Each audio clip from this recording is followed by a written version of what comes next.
After the H1 tag, the next two important keyword placeholders are your H2 and your H3. Your H1 is actually a heading tag as well, but as we classify that as a king, what I'm referring to when I say heading tags is pretty much your H2 tags and below. The HTML format of a H2 tag is literally the same as a H1 and a title tag, only that the text in between the brackets changes to a H2. The same applies again to the H3. It changes to a H3. So hopefully you can see the pattern here. When it comes to your heading tags, these are a little bit different to your H1s in the fact that you can have as many H2 tags as relevant. The only thing you need to be wary of is that your H2 tag must be a relevant subtopic of your H1. So let me use my SEO consultant page once again, just to give you an example. So here you can see I've got a H1 tag which says SEO consultant London, partner with the best. I then have two H2 tags below that, how my SEO consultancy services work. That is a subtopic of my H1 as it's related to my H1. I then got another H2 tag, SEO expert, meet my rockstar team in London. Again, that is all relevant to my main topic of SEO consulting in London. I have a team that you'll be working with if you hire me for SEO consulting. And then below that H2 tag, the second one right here, I've got my H3 tags, which are listing out the staff that work at ClickSlice. This is a H3 because all of these staff are a subtopic of Meet My Team, which is a H2 tag. So pretty much it just needs to make logical sense. So when it comes to affiliate marketing, what you're going to find is that your H2 tags are typically going to be the headings of each product you review, and then the pros and cons of that specific product are going to be your H3 tags. Moving on to the next part of optimization, which is optimizing the meta description.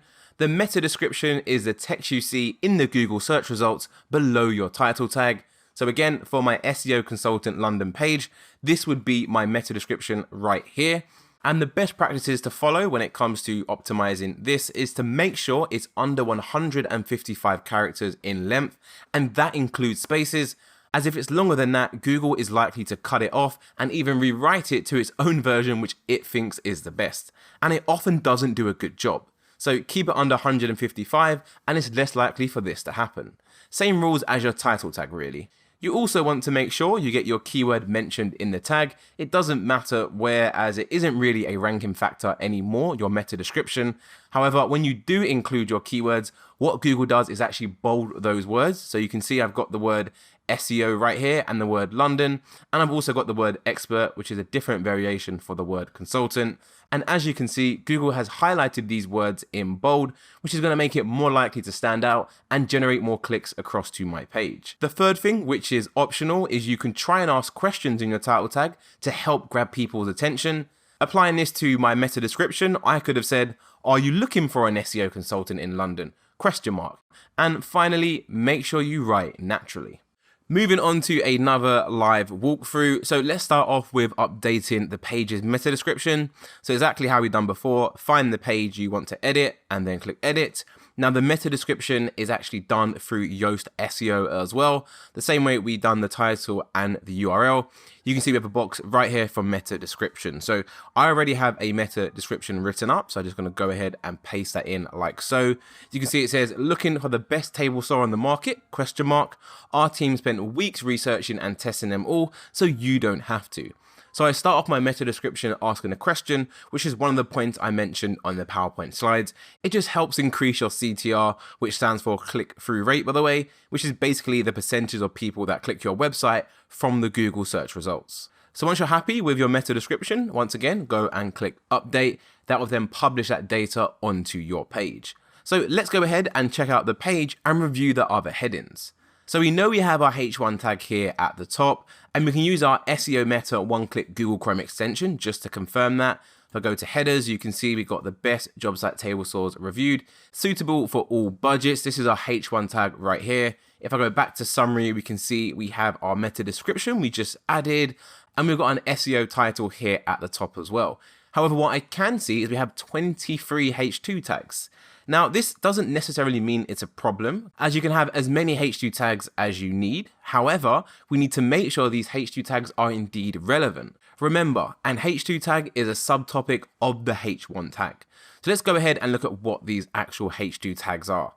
So we've got the H1 tag right here, which we just ran through. We then have another H2, our top 7 picks, which I believe is going to be this part right above the table comparison. So this part doesn't actually need to be a H2 tag, as it's not really a subheading of the best table saws, right?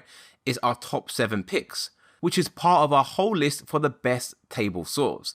So this should actually be changed and should be removed from a heading because it isn't actually a heading.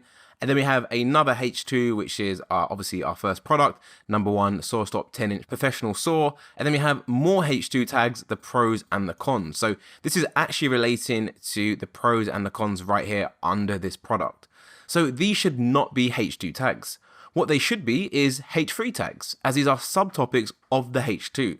These are the pros and the cons of this specific product. These are not the pros and cons of the main H1. So this is pretty much the process you want to follow to determine which should be a H1, H2, and H3. But pretty much when it comes to affiliate websites, your main H1 will be as it is. The product title should be H2s, and then anything under that product title should be a H3 or H4, and then you rinse and repeat again a H2. These would be subtopics of that H2. So what I'm going to do right now is just go ahead and make some updates to the page to get rid of that. So I'm going to click edit with Elementor. So let's scroll down to the first part, which was this one right here, our top 7 picks. If I select it, we can see this is indeed an H2 tag right here in the left hand side. However, if you're not using Elementor and you don't have a page builder which clearly shows you, what you can actually do is just go over to your page and then select the text which you want to know what it is.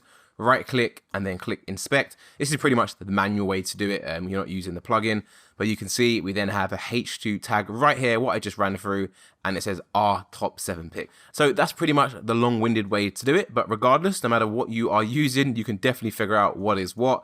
So I'm going to select that and then change this to P, which is paragraph. And if I want it to be the same size in appearance, I can just literally go to size right here and then change that to medium. Or again, if I want it to be bigger, I can go for large. It's completely my choice. It doesn't really matter.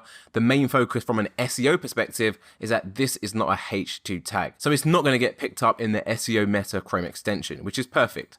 So I'm going to go ahead and actually make this medium. I'll go to style, typography, and I think I'm actually going to go ahead and change this to bold just so it stands out a little bit more. Perfect. So the next thing we want to do is go ahead and change our pros and cons. Again, these are coming in at H2 tags. So I want to go ahead and change that to an H3, as these are subtopics, remember, of the actual product review. These actually don't look too bad in regards to size, so I'm not going to worry about going ahead and increasing that. They can stay exactly how they are, and I pretty much want to do the same process for all of my pros and cons, as at the moment, they are all down as H2. So I'm going to fast forward the video and get all of these updated. We're then going to revisit the page after and see how the metadata looks. Okay, all updated. So let's go ahead and update the page now to get my changes live.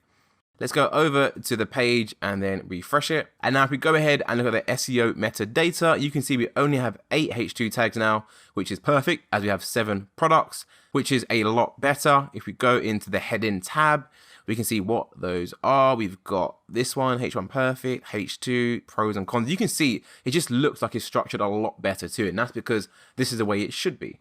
We keep on scrolling down. We've got another H2 tag at the bottom, which is our table saw buying guide.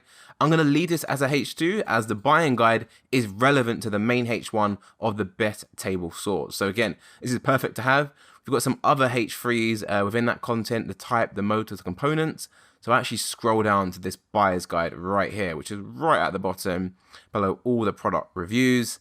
You can see we got this buyer's guide right here. Now these are going to remain as H3s as these are all subtopics of the main H2. So when you're looking to buy a table saw, you should pay attention to the type of the saw, which is a H3. You should also pay attention to the motor, again a H3, and the components of that table saw as well, which again is another H3 tag.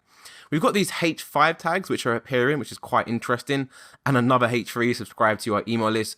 I believe these are things that are coming in from number 1 is the widget. If I just scroll right to the top, you can see it's the text right here. So I believe some of our widgets are coming in. So that also needs to be fixed. And I think if you scroll all the way down to the bottom of the page, that subscribe thing you saw was coming from the footer. So again, just some small things that need to be updated. But page-wise, the actual structure of this page is actually looking really good. There's nothing for us to really worry about. We just want to go ahead and fix the remaining things. But that is pretty much how you would optimize a page for its headings and its meta description.